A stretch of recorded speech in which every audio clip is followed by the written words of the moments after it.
Hey everyone, how's it going? I hope you're all doing great, following the 3 H's of the channel. And in this video, it's all about strange and terrifying things that happen deep in the woods while camping. So if that sounds like something you're interested in, definitely pull up a stump with me and let's get into it. Thank you for watching.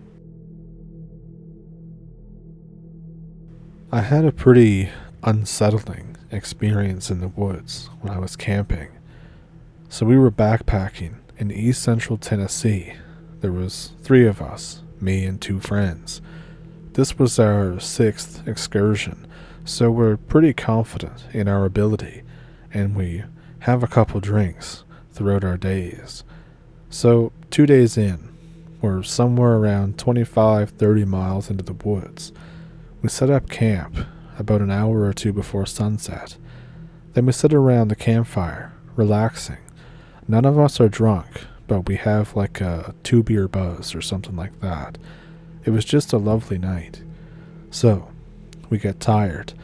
We go to bed as it gets dark, so we can wake up early. At some point in the night, I wake up to something going on around the remains of the fire. It sounds like something is shuffling around or rooting around in the dirt around the campsite. I can see a little bit because the moon is kind of giving me some light. Whatever it is, looks humanoid. I can't see what it's doing, but I know that it's going towards my friend's hammock. I get up out of my hammock, ready to take this guy out, or ask him what the hell he's doing this far in the woods at our campsite. Suddenly, I'm frozen. I can't move. In mid-stride, I'm just paralyzed. I see another one of them creep out of the darkness, and it looks the same. I can't make out any features though. They're touching my friend on the face, like poking him, and I can do nothing because I'm just paralyzed. Everything in me is telling me to charge at them or to run, but I can do nothing. Suddenly, something hits me and everything goes black. I wake up lying face down on the forest floor, 150 feet from our campsite. Confused, I get up into a crouched position, down on one knee, and I look around. I don't feel necessarily scared, but something is very wrong, not right. I see the remains of our bonfire.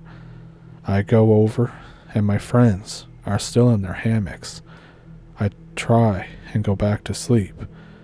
I don't have a history of having sleep paralysis or sleepwalking or any kind of dreams like this. I don't know what the hell those things were. What do you think happened?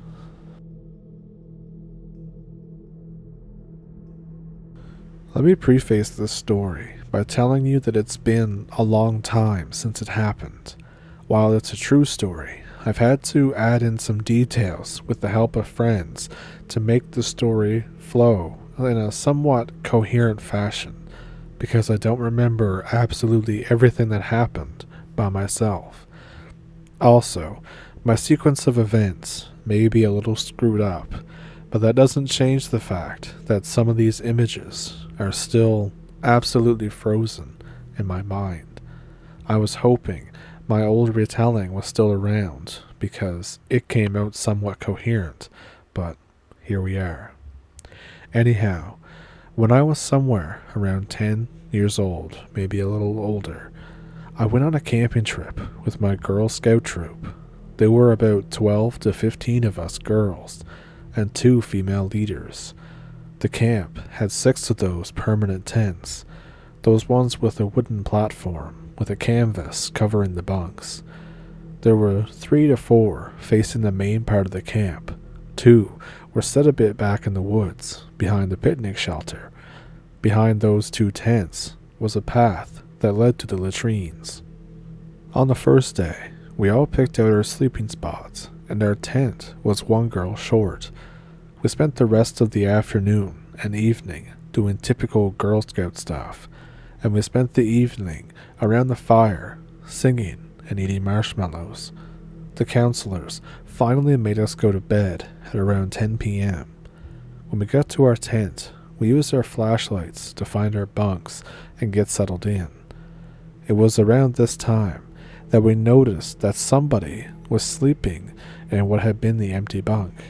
We didn't think much of this, as it wasn't really unusual for someone to arrive at camp a bit later than the main group, and some of the girls had gone back to their tents before the fire time was over because they were tired. Now, I am a total insomniac, and it's even worse when I'm not in my own bed. This was true even back then. I tossed and turned, trying to force myself to fall asleep that night, but it just wasn't happening. After doing this for over an hour, I heard the springs of one of the other beds squeak a little bit, like somebody was getting up. I turned my head to see someone standing up from that previously empty cot.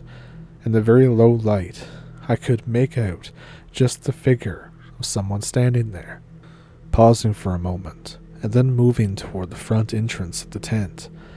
The person opened the flap and left the tent. I figured that somebody just needed to go to the bathroom.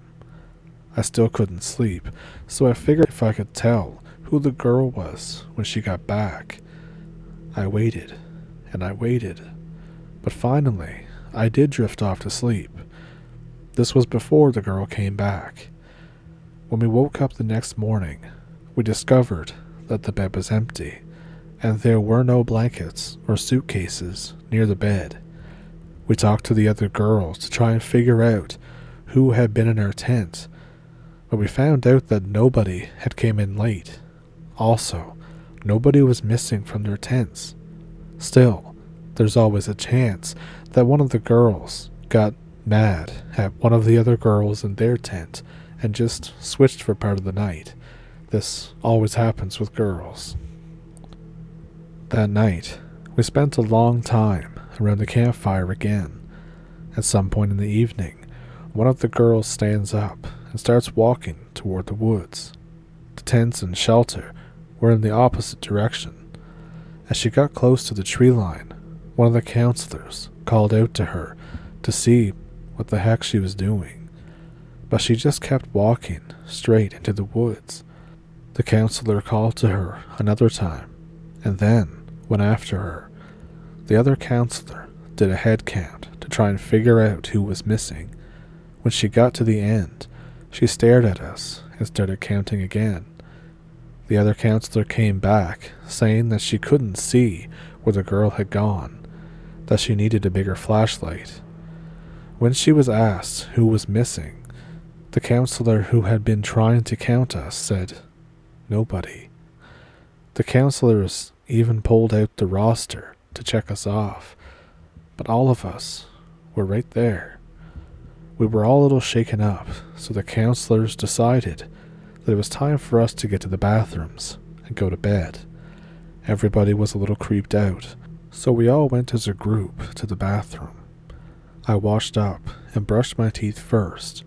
There was a large trough-style sink outside of the actual bathroom, so I was one of the last to actually go to the toilets.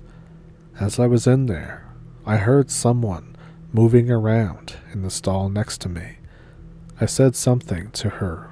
I think I asked for toilet paper, who knows, but she didn't answer me. I said, "Hello?" 2 times, but I still got no answer. When I finished, I knocked on the other stall, but nobody answered, even though I could still hear the noises inside, and the door was still locked.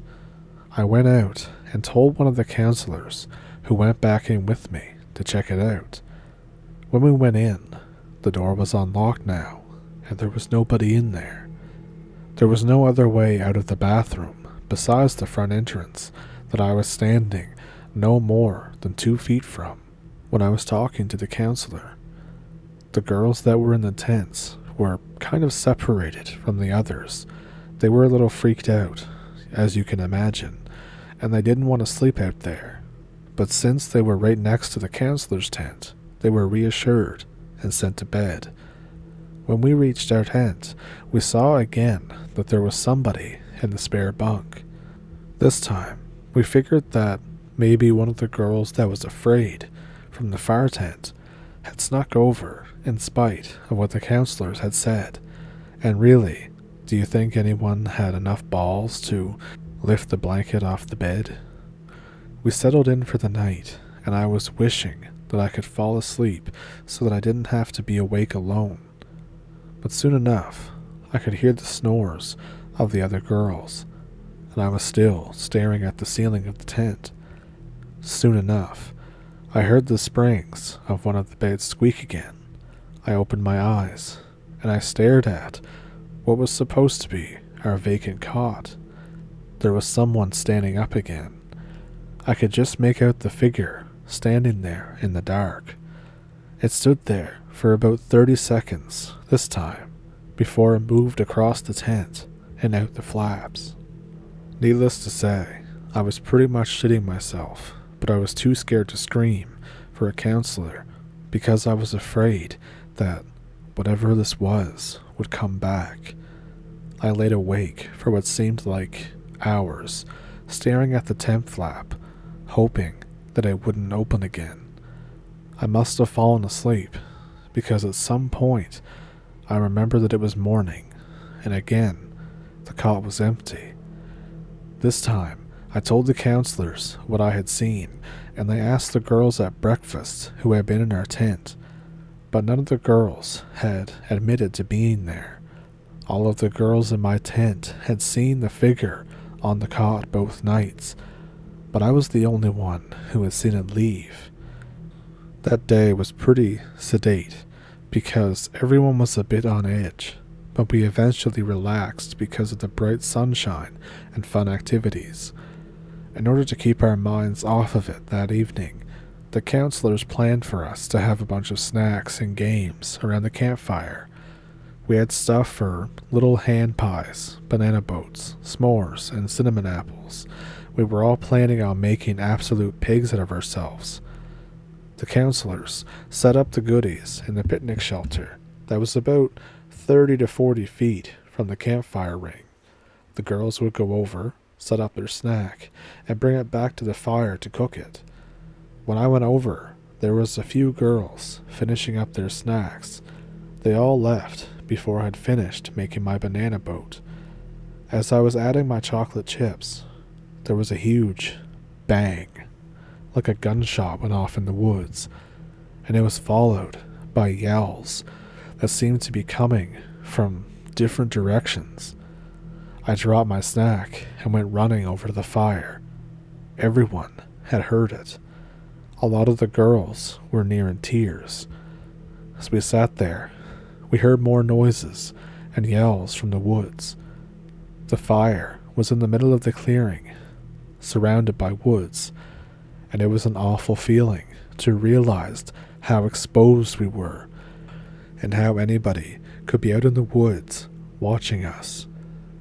Instead of going to the latrines that night, a lot of the girls just peed behind the tents, and the girls that were in the fire tent were moved into ours. In fact, we consolidated into 2 or 3 tents by adding cots, and the counselors slept in the 4th tent. We were packed in like sardines, but everyone was going to sleep easier with more people nearby. We also propped up one of the flashlights on the floor to illuminate the tent as we slept. I actually fell asleep pretty quickly that night because I had 2 sleepless nights before, but I ended up waking up at some point in the night because of some noises. I opened my eyes, but I found the tent was now dark. It seemed that the flashlight had died at some point, and as I was managing to get my bearings, I realized that the noise I was hearing was the sound of somebody getting up off one of the cots. I nearly stopped breathing as I watched the figure stand. I had to shift my head this time to get a better look. It stood in one place, even longer this time, and I couldn't stop watching it. It seemed to be leaning over and looking at some of the other girls, and it started to make its way between cots toward the flaps. As it neared my cot, I snapped my eyes shut and tried to slow my breathing, pretending that I was asleep.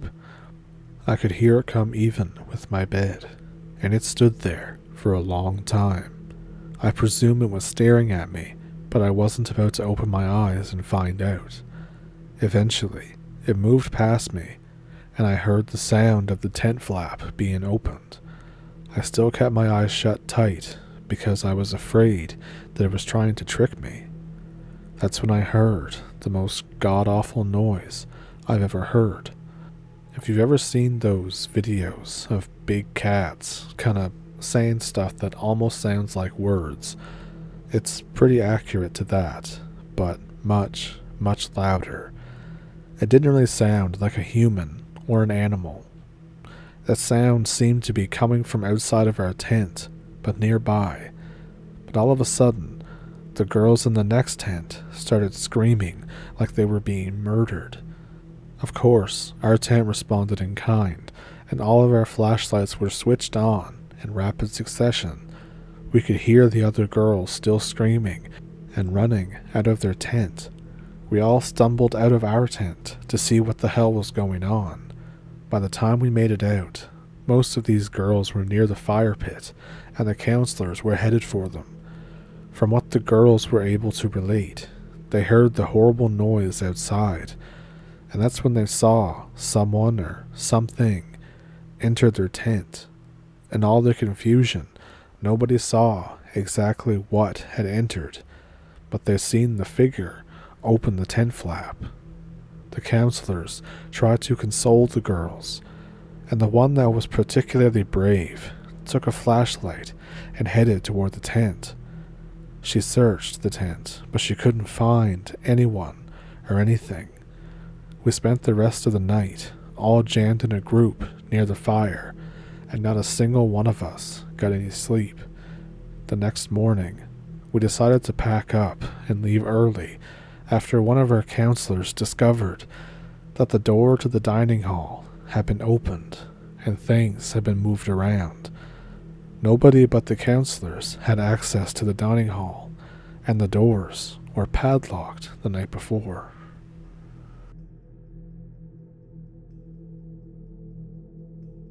This is something that happened when I was 16 years old. It was during summer camp, and I was in upstate New York with TMR Scouts.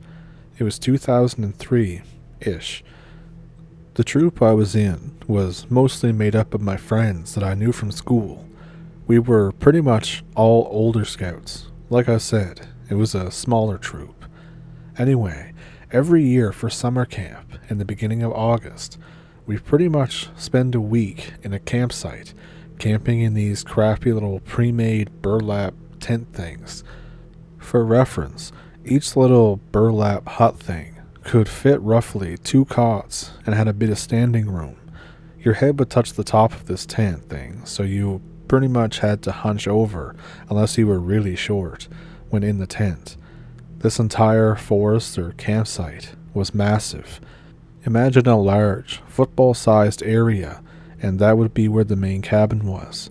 There was a gift shop for snacks and various other dumb activities and stuff. In a roughly 100-yard radius around this cabin would be various other small campsites, and each troop would spend a week at their own campsite where you would be eating, going to the bathroom, sleeping, and just dicking around for the next week.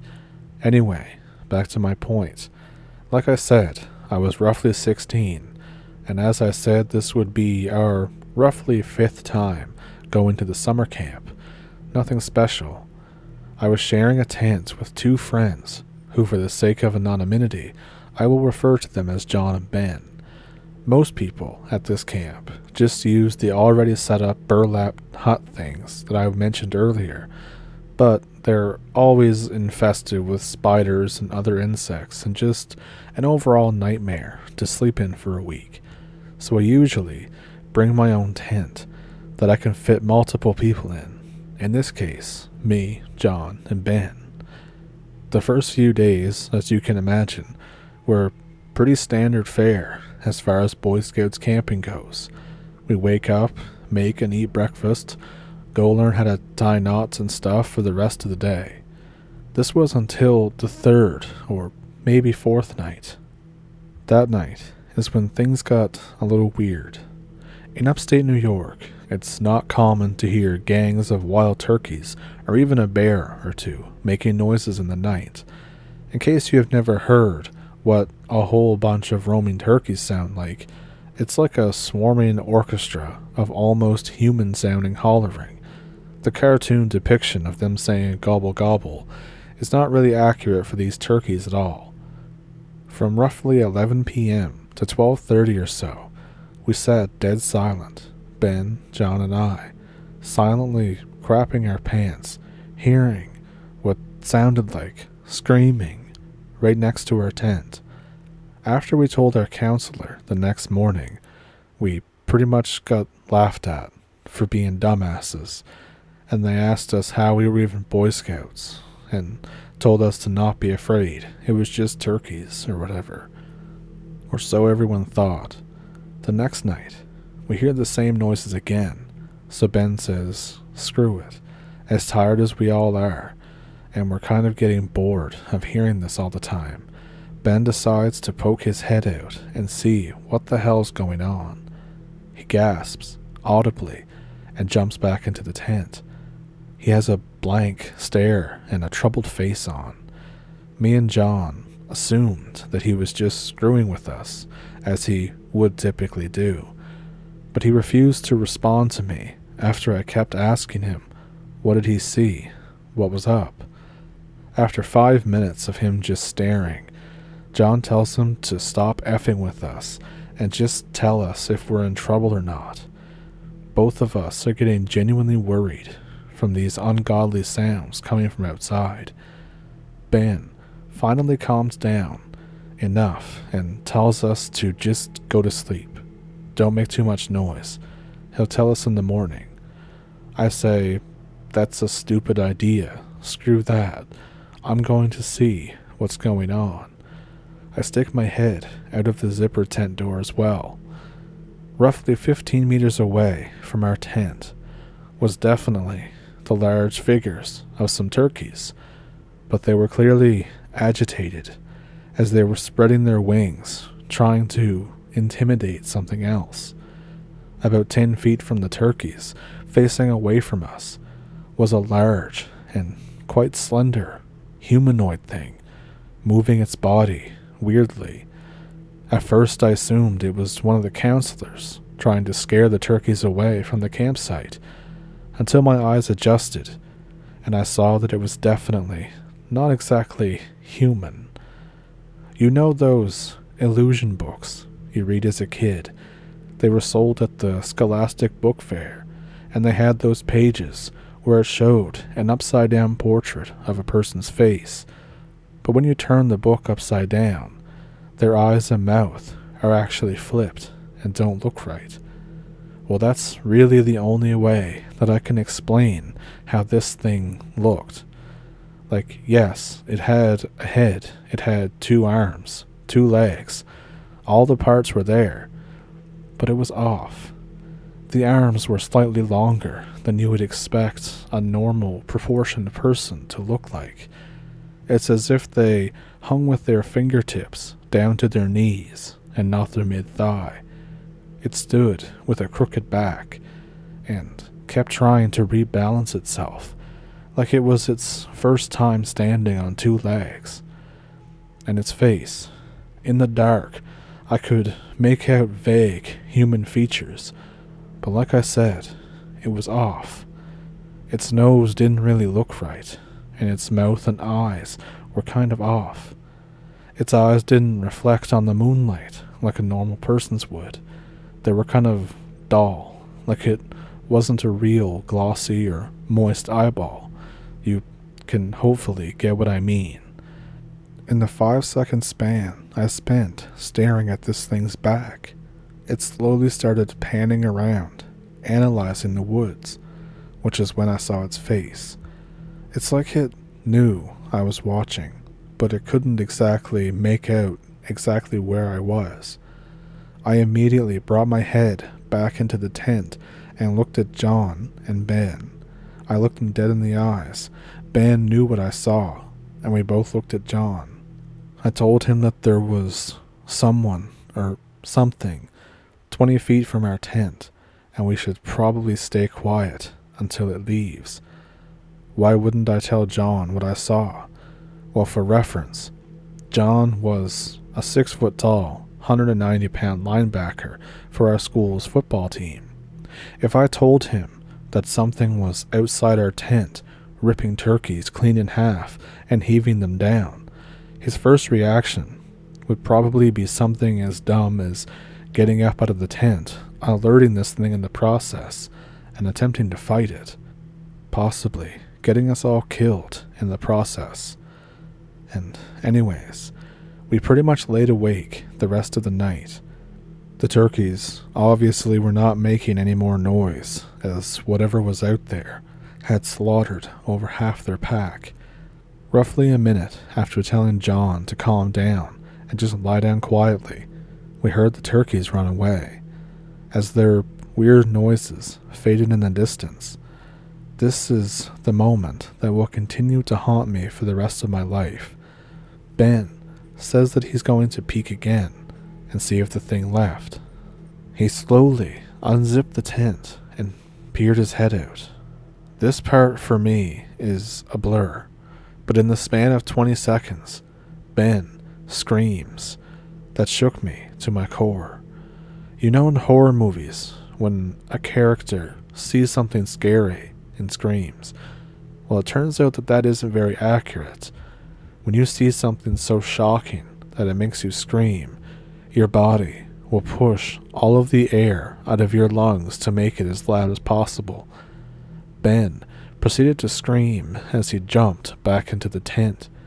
There was blood everywhere. His hand was over his left eye. He was gushing blood. Our troop counselor / leader ran over with a flashlight, and he helped him walk to the main cabin where they could get him first aid, maybe call an ambulance if need be. Me and John ran behind trying to catch up, and after an hour of getting his eye bandaged up, I asked our counselor if I could talk to Ben privately.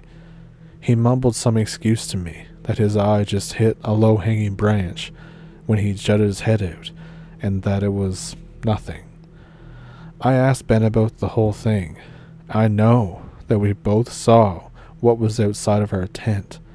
He started getting really defensive and angry, saying that it was just a branch. I don't know what I saw. What do you mean? And Ben was sent home early. The following week, I came back home from camp, and my mom informed me that Ben was no longer going to be going to school with me, that he and his family were moving to Florida. To this day, I don't know what that thing was, or is, or what it did to Ben. It was a long time ago, like I said, 2003-ish, but maybe it was just another scout from another campsite, but something inside me really doubts it. Just the way it was standing so crooked. I don't know. It still shakes me to my core. So, what you think of those? Let me know down in the comments. Do you have one of your own? I have an email in the description below that you can send them to if you'd like to. Also in the description is a link to a PayPal and a Patreon if you would like to support the channel that way. But of course, liking the video, subscribing, sharing the video, commenting, and all that stuff is really good for the channel too. And with that, I think I will see you in the next one. And I hope you have a good week. Christmas is getting close, isn't it? But yeah, I hope you have a good week. Hope you stay safe. And remember to follow the 3 H's. Thank you for pulling up a stump. And thank you for watching. See you later.